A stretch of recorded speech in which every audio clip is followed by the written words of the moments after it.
और अपने दिमाग को खोलो।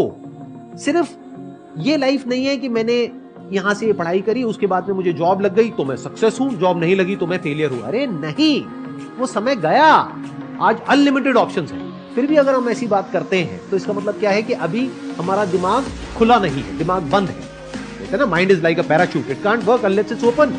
तो दिमाग को खोलो, देखो दुनिया में क्या क्या हो रहा है। Job is not the only way to make money. There are lot of ways to make money. You must have that capability to create something of value for the society, for the